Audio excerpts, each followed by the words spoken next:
Bien-aimés dans le Seigneur, bien-aimés qui ne sont pas encore dans le Seigneur, et toute personne qui aura l'opportunité de regarder ce partage, bonjour et soyez les bienvenus. Le thème de notre partage de ce matin est intitulé « Quand on se noie, il faut crier au secours ». Pourquoi crier au secours quand on se noie, mes bien-aimés? Parce que si on ne crie pas au secours, on finit par mourir d'une manière certaine. La mort est là. Il n'y a plus d'issue. Il n'y a plus d'opportunité. Il n'y a plus de seconde chance.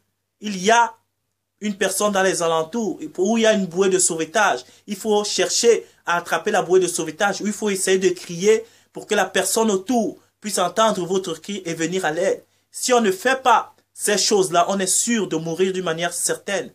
Mais bien aimé, c'est pourquoi quand on est dans les tourments, c'est pourquoi quand notre vie est en ballottage défavorable, quand notre barque est en train de chavirer, mes bien-aimés, nous n'avons plus besoin de réfléchir. Nous n'avons pas besoin de chercher midi à 14 heures. Il faut crier au secours, mes bien-aimés. Il faut hurler même s'il le faut pour que quelqu'un puisse entendre et que quelqu'un puisse venir à l'aide, mes bien-aimés dans le Seigneur. Nous connaissons nous-mêmes les situations dans nos vies. Nous connaissons nous-mêmes le monde dans lequel nous vivons, mes bien-aimés dans le Seigneur. Parfois, quand nous sommes entourés d'amis, quand nous sommes entourés de gens, nous avons une façade heureuse. Nous avons, comment je peux l'expliquer, nous montrons une face qui n'est pas la véritable face, mes bien-aimés. Et quand nous nous retrouvons seuls, nous sommes malheureux. Quand nous nous retrouvons seuls, nous sommes dans les pleurs. Quand nous nous retrouvons seuls, nous avons des pensées maussades, nous avons des pensées de suicide, des pensées de mort. Pourquoi est-ce que cela arrive? Parce que beaucoup de gens prennent sur eux. D'une manière, cela peut être digne. Beaucoup de gens prennent sur eux. Peut-être parce que ils ne veulent pas que les autres soient tout le temps en train de se dire qu'ils veulent qu'on s'apitoie sur leur sort, qu'ils sont toujours en train de vouloir qu'on s'occupe d'eux. Mais mes bien-aimés, laissez-moi vous dire, quand la mort est là,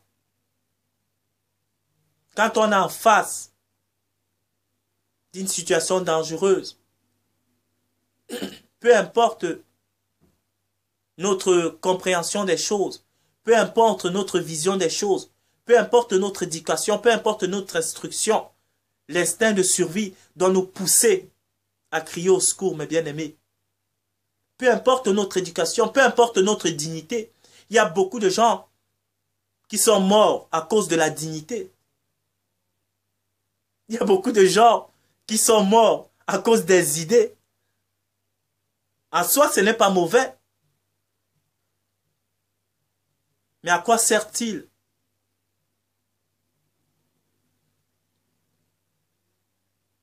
de mourir dans des conditions pareilles s'il y a une solution d'échapper à cela, mes bien-aimés? Pourquoi mourir s'il y a une échappatoire? Pourquoi être malheureux s'il y a un remède à ton malheur? Il faut bien se poser cette question, mes bien-aimés.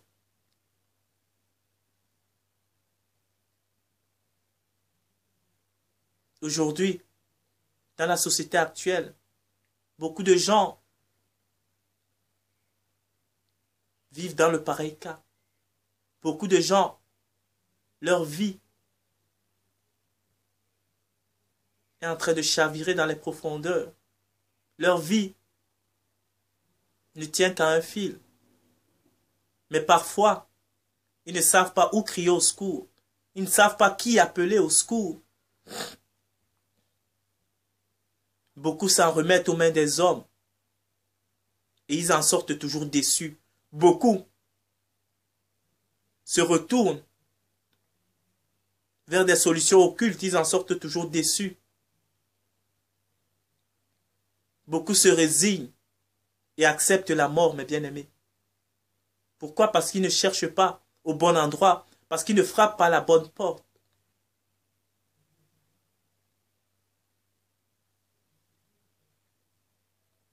Et la bonne porte aujourd'hui, mes bien-aimés dans le Seigneur, si vous ne la connaissez pas, je vais vous la donner.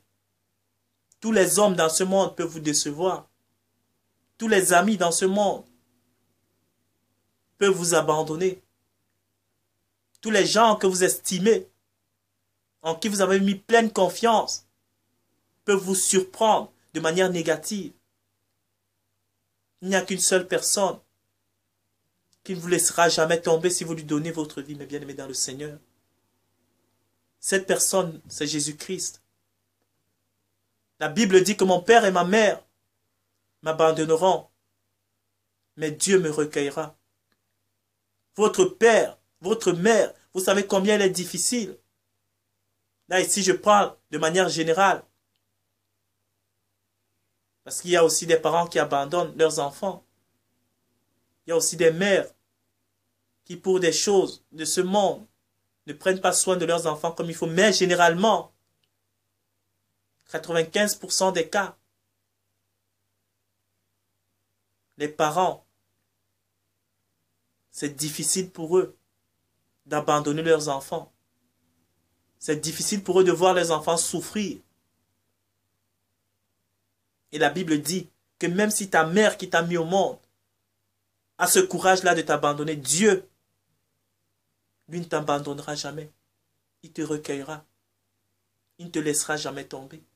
Tu as essayé toutes les méthodes que les hommes t'ont proposées. Tu t'es tourné vers eux. Ils t'ont proposé des choses. Tu les as essayées. Ça n'a pas toujours marché. Tu es toujours au même point de départ qu'il y a 10, 15, 20 ans. Tu es toujours face à ce même problème.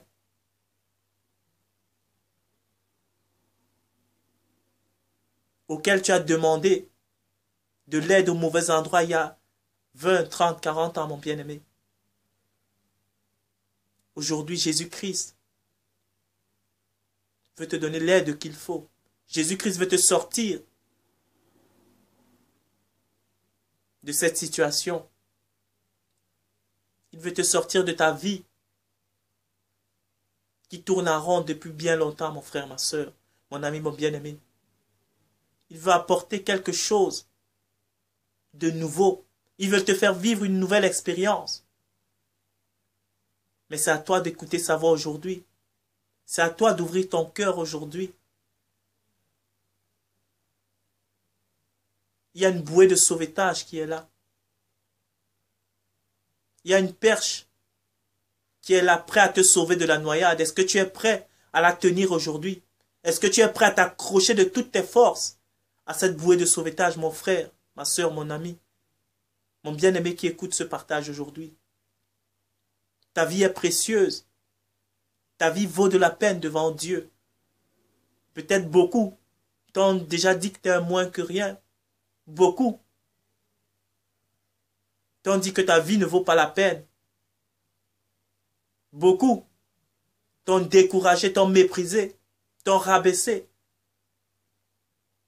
Et peut-être finalement, tu es arrivé à penser comme eux que peut-être ils avaient raison. Mais laisse-moi te dire aujourd'hui que tu es créé à l'image de Dieu, le Tout-Puissant.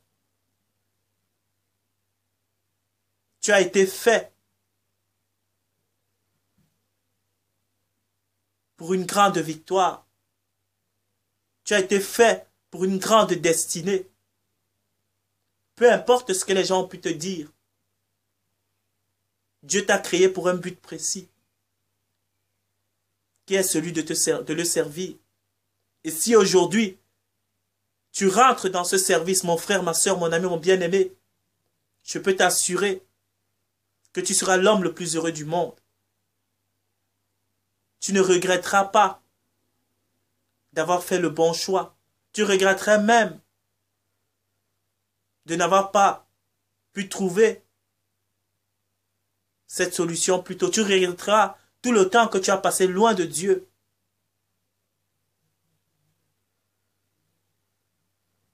Mais il ne demande qu'une chose, c'est que tu lui ouvres ton cœur. Que tu t'abandonnes à lui de manière totale.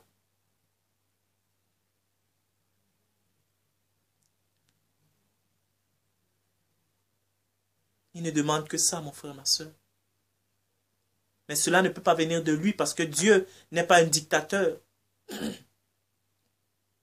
Il te laisse le libre arbitre, il te laisse le libre choix d'attraper sa main qu'il tend au travers de cette porte. Il te laisse le libre choix d'attraper le bras qu'il te tend du fond de ton abîme, du fond de ton océan, où tu es en train de t'engouffrer, où tu es en train de te noyer. Il veut que tu puisses saisir sa main aujourd'hui et qu'il puisse te tirer de là et que tu puisses véritablement vivre la vie qu'il avait prévue pour toi. Es-tu prêt à lui donner ton cœur aujourd'hui? Parce que tout se passe dans le cœur, mes bien-aimés. Tu as réfléchi depuis bien trop longtemps. Tu t'es dit la solution peut venir de là. Tu es allé voir telle personne. Il t'a donné son avis. Il t'a dit va voir à tel endroit. Tu as réfléchi en allant voir à tel endroit. Peut-être que ça ira. Tu as réfléchi, tu as cogité. Ça n'a pas marché. Fais un acte de foi aujourd'hui. Demande à Jésus-Christ de venir dans ta vie. Accepte-le dans ton cœur et tu verras la différence.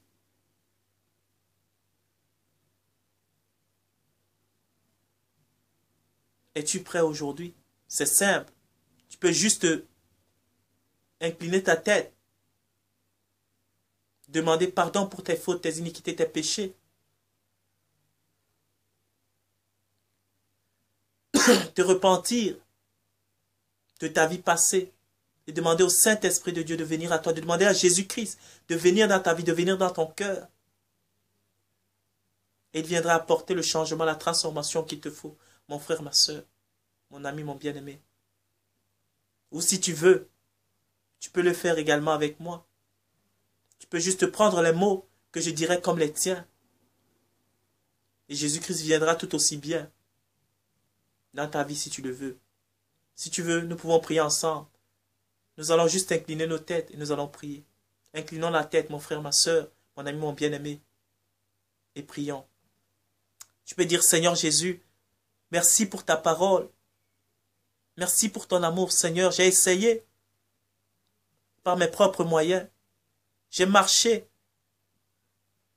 par mes propres méthodes. Et j'ai compris que, Seigneur, j'étais en train de me noyer, j'étais en train de mourir et que j'ai besoin de crier au secours. Seigneur, c'est pourquoi je crie au secours ce matin. C'est pourquoi je crie au secours afin que ta grâce vienne dans ma vie.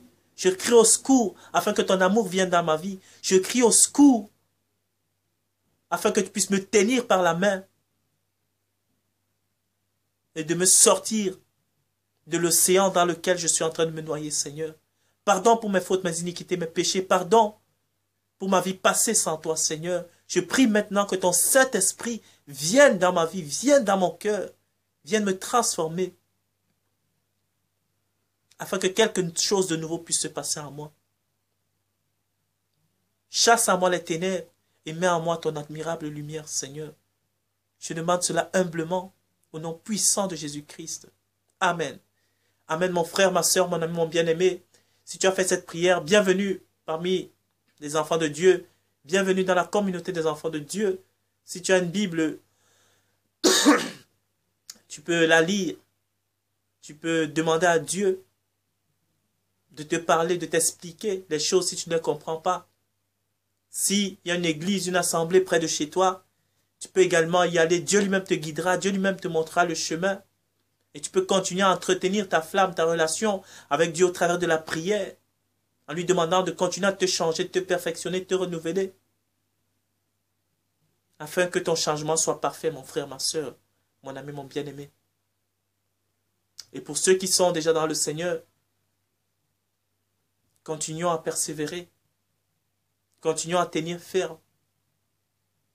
Le Dieu de toute puissance nous donnera la gloire finale, nous donnera la victoire finale sur l'ennemi. Merci d'avoir pris de votre temps pour écouter ce partage. Merci et à la prochaine.